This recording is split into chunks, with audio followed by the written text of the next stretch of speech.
కూటమి ప్రభుత్వం ఏర్పడి 18 నెలలైంది.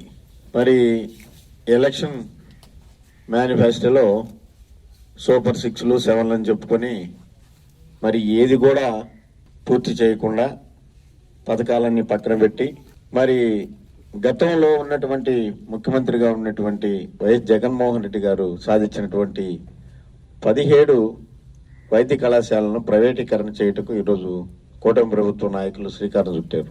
మేము ఒకటే అడుగుతా ఉన్నాం, మీరు ప్రజలకి అబద్ధాలు చెప్పి అధికారంలోకి వచ్చి ఏ ఒక్క సూపర్ 6 అని చెప్పుకుంటా ఉన్నారు కానీ ఒక్క పథకం అయినా ఈ రోజుకి కూడా ఫుల్ఫిల్ చేయనటువంటి పరిస్థితి కూటమి ప్రభుత్వ నాయకులది.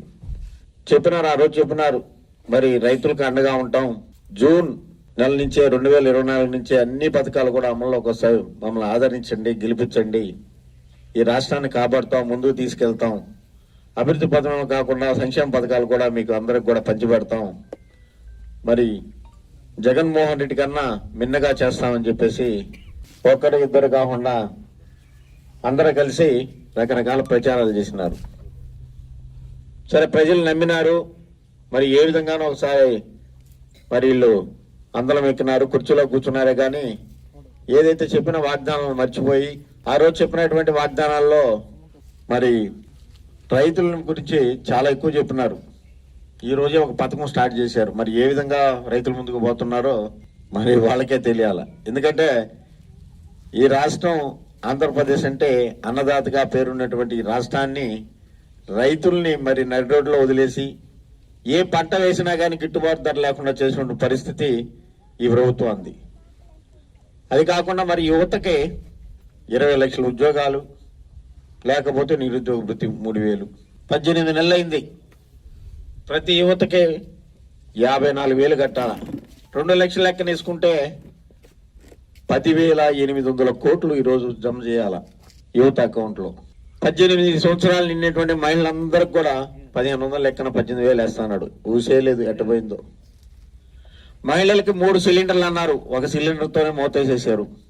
50 సంవత్సరాలు నిన్నటువంటి ఎస్సీ ఎస్టీ బీసీ మైనార్టీ మహిళలకి అందరికి పెన్షన్ అన్నారు, అంతేలేదు.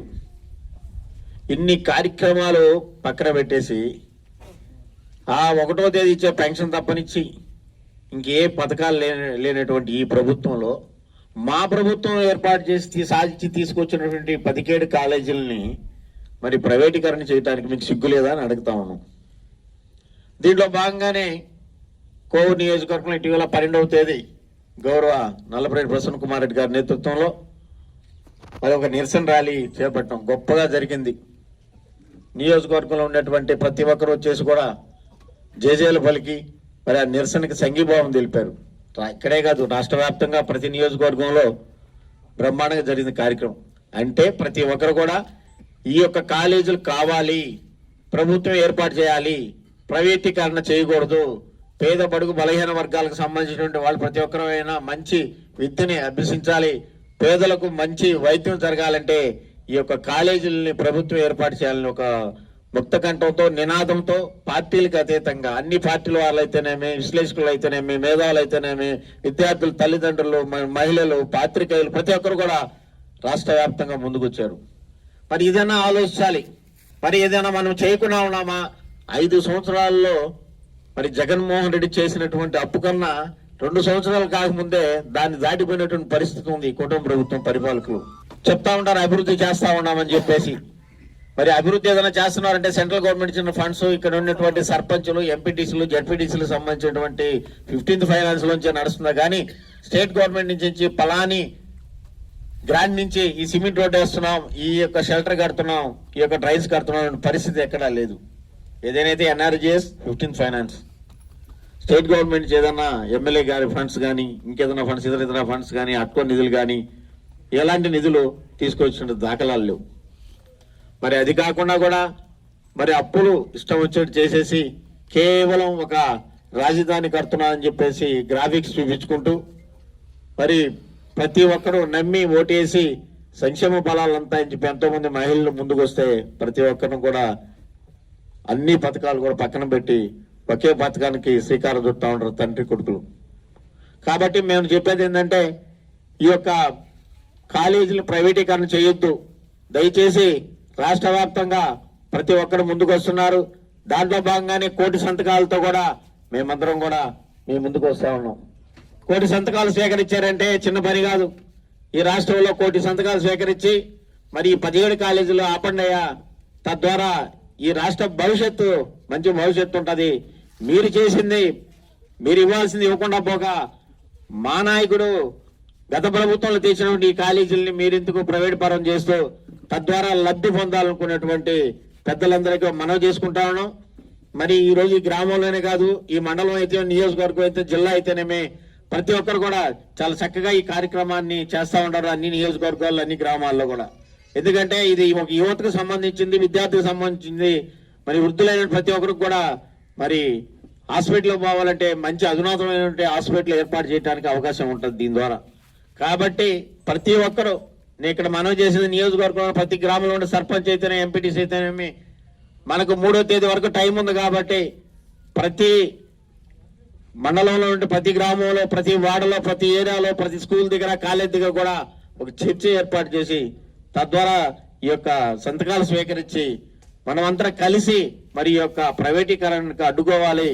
తద్వారా భావితరాలకు భవిష్యత్తు ఉండే విధంగా, రాష్ట్రం అభివృద్ధి దిశగా ముందుకు తీసుకునేటువంటి విధంగా ఈ ప్రభుత్వం చేసినటువంటి దురాచర్యకు ఒకసారి ప్రతి ఒక్కరు కూడా చీకొడతా ఉన్నారు. ఎందుకంటే ఆయన ఏదో కష్టపడి 17 కాలేజీలు తీసుకొస్తే మరి మేము అంత చెప్పుకునేటువంటి పరిస్థితి లేకుండా పోయింది. ఇప్పుడు తెలిసింది 17 కాలేజీలు తెచ్చిన సంగతి కూడా మాకు కూడా. చేసింది చెప్పుకోవడంలో విఫలమయ్యాం కాబట్టి కొద్దిగా వెనకబడాల్సి వచ్చింది. ఎందుకంటే మనం చూస్తున్నాం, కొన్ని సోషల్ మీడియాలో చూస్తున్నాం, ఎవరో చేసిన పనులు కూడా మేము చేసామని చెప్పి శ్రీకారం చుట్టేసి మరి రిబ్బన్ కట్ చేస్తా ఉన్నారు. మేము చేసుకున్నవి కూడా చెప్పుకోలేని పరిస్థితుల్లో ఉన్నాం గతంలో.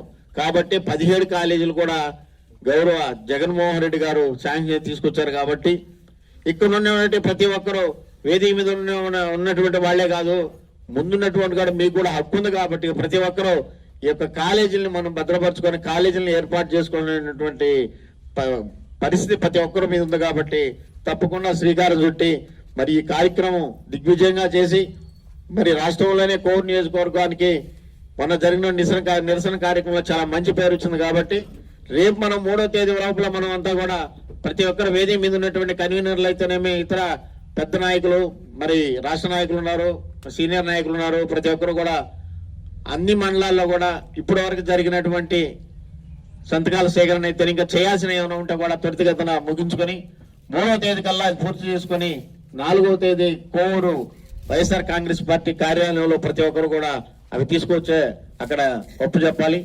అవి మళ్ళా గౌరవ మాజీ శాసనసభ్యులు నల్లమూడి ప్రసన్న కుమార్ రెడ్డి గారి నేతృత్వంలో 5వ తేదీ అవన్నీ కూడా జిల్లాకు పంపించడం జరుగుతూ ఉంది. కాబట్టి ప్రతి ఒక్కరు కూడా ఈ రోజు నుంచి మనం 28 అనుకుంటున్నాం, కాదు అది 3వ తేదీ దాకా ఉంది. కాబట్టి టైము ఏదన్నా ఉంటే త్వరితగతిన పోయినటువంటి ఊర్లు ఉంటే కూడా అన్ని ఊర్లో సందర్శించి ప్రతి ఒక్కరు కూడా ముందుకు వస్తున్నారు. ఎందుకంటే ఇది ఒక కార్యక్రమం కాదు, ఒక కులానికి సంబంధించింది కాదు, మతానికి సంబంధించింది కాదు. ఇది ఒక మన రాష్ట్రానికి సంబంధించిన కార్యక్రమం. రాష్ట్ర భవిష్యత్తు 17 కాలేజీలు అంటే గతంలో ఎన్నడూ ఎవరు చేసినటువంటి దాఖలాలు లేవు. అటువంటి నేపథ్యంలో మరి ఒక్క కాలేజీ వస్తేనే మరి బ్రహ్మాండంగా చెప్పుకునే పరిస్థితి. ఏదంటే మెడికల్ కాలేజ్ ఒక కాలేజీ తీసుకొచ్చారంటే అటువంటిది 17 కాలేజీలు తీసుకొచ్చి 7 కాలేజీలు ప్రారంభోత్సవం చేసుకొని 10 కాలేజీలు వివిధ దశల్లో మరి నిర్మాణంలో ఉంటే మరి దాన్ని పోయేసి ప్రైవేటీకరణ చేస్తానంటంలో మరి వీళ్ళు ఈ రాష్ట్రానికి చరిత్రహీనులుగా ఉండిపోతారు తండ్రి కొడుకులు. కాబట్టి ఏదైతే మన గ్రామస్తులు అయితేనేమి, మన నియోజకవర్గం వాళ్ళు అయితేనేమి, రాష్ట్ర ప్రజలు కూడా అందరూ కూడా కోరుకునే విధంగా కూడా మొన్న జరిగినటువంటి నిరసన ఇప్పటికే అర్థమైపోతుంది ఎంతమంది వ్యతిరేకంగా ఈ యొక్క కూటమి ప్రభుత్వానికి జైగొట్టారో చూసి ఇకనైనా కానీ కూటమి ప్రభుత్వ పెద్దలు మనసు మార్చుకొని ఈ యొక్క కాలేజీలు మరి ప్రైవేటీకరణ కాకుండా ప్రభుత్వం ఏర్పాటు చేసి తద్వారా విద్య అయితేనేమి వైద్యానికి అనుకూలమైనటువంటి పరిస్థితి చేకూరుస్తారని ఒకసారి మనవి చేసుకుంటూ, ఎప్పుడు లేని విధంగా పేదలకు అన్యాయం చేసే ప్రభుత్వం ఏదన్నా ఉందంటే కూటమి ప్రభుత్వమే. జగన్మోహన్ రెడ్డి గారు కరోనా వచ్చి 3 సంవత్సరాలు జరిగిన కరోనా కష్టకాలంలో కూడా ఏ సంక్షేమ పథకాన్ని, ఏ అభివృద్ధి కార్యక్రమాన్ని ఆపలేదు. ఏ మాసంలో ఏ సంక్షేమ పథకం ఇస్తున్నాడు, ఏ అభివృద్ధి కార్యక్రమం జరగలేదు. ఎందుకంటే కరోనా కష్టకాలంలో చాలా ఆర్థిక పరిస్థితి రాష్ట్రానికి చాలా దారుణంగా ఉంది. అలాంటి పరిస్థితుల్లో కూడా ఏ ఒక్క కార్యక్రమాన్ని, సంక్షేమ పథకాన్ని పేద ప్రజలను విస్మరించకుండా ప్రజలను ఆదుకున్న ఘనత ఒక జగన్మోహన్ రెడ్డి గారికి దక్కుతుంది. ఈరోజు ప్రభుత్వ మెడికల్ కాలేజీలకి ప్రైవేటు ప్రారంభం చేయటం చాలా దారుణమైన విషయం. ఇందువల్ల రాష్ట్రంలోనే పేద ప్రజలకి చాలా దారుణమైన విషయం. ఎందుకంటే పేదలు చదువుకునే పరిస్థితి లేదు. ఆ 17 మెడికల్ కాలేజీల్లో కూడా దాదాపు 5 కాలేజీలు పూర్తయి కూడా జరుగుతున్నాయి. 2 కాలేజీలు కూడా పూర్తయినాయి. మరో 10 కాలేజీలు కూడా వివిధ దేశాల్లో పనులు జరుగుతున్నాయి. ఈ ప్రైవేటీకరణ ఈ కూటమి ప్రభుత్వం చేస్తుంది కాబట్టి ప్రైవేటీకరణ చేయొద్దని ఉద్దేశంతో మన మాజీ ముఖ్యమంత్రి జగన్మోహన్ రెడ్డి గారు ఈ కోటి సంతకాల సేకరణ కార్యక్రమం పెట్టడం జరిగింది. దీని ముఖ్య ఉద్దేశం ఏంటంటే, గతంలో మన జగన్మోహన్ రెడ్డి గారు సీఎంగా ఉన్నప్పుడు కరోనా వచ్చింది, మీ అందరూ తెలిసిందే. 2 సంవత్సరాలు కరోనా పెట్టి పీడించింది. ఆ టైంలో కరోనా వస్తే ప్రైవేట్ హాస్పిటల్కి పోతే చేర్చుకున్న పరిస్థితి లేదు. కాబట్టి మనం ఏం చేయాలన్న ఆలోచనతో ఈ 17 మెడికల్ కాలేజీలు తీసుకురావడం జరిగింది. ఈ 17 మెడికల్ కాలేజీలు పెడితే 17 హాస్పిటల్ కూడా ఉంటాయి. ఇప్పుడు నారాయణ కాలేజీలో ఉన్నట్టు 17 హాస్పిటల్ కూడా ఉంటాయి. దాంట్లో ప్రభుత్వం ఏదైనా చేస్తే దాంట్లో ఖచ్చితంగా ఒక్కొక్క హాస్పిటల్కి 1000 పడకలు ఉంటాయి. ఈ 17,000 సీట్లు ఉంటాయి. ఉన్నప్పుడు ఏమవుతుందంటే ఇటువంటి మహమ్మారి వచ్చినప్పుడు ఆ హాస్పిటల్ చేర్చుకోవడానికి వీలవుతున్న ఉద్దేశంతో మన మాజీ ముఖ్యమంత్రి జగన్మోహన్ రెడ్డి గారు ఈ మెడికల్ కాలేజీలు తీసుకురావడం జరిగింది. ఇప్పుడు ఈ కూటమి ప్రభుత్వం వచ్చిన తర్వాత అవి ప్రైవేట్ పరం చేయాలనే ఉద్దేశంతో ఉంది. కాబట్టి అది చేయకూడదు, గవర్నమెంటే నడపాలని ఉద్దేశంతో ఈరోజు కోటి సంతకాలు సేకరణ చేయమని జగన్మోహన్ రెడ్డి గారు ఆదేశాలు ఇవ్వడం.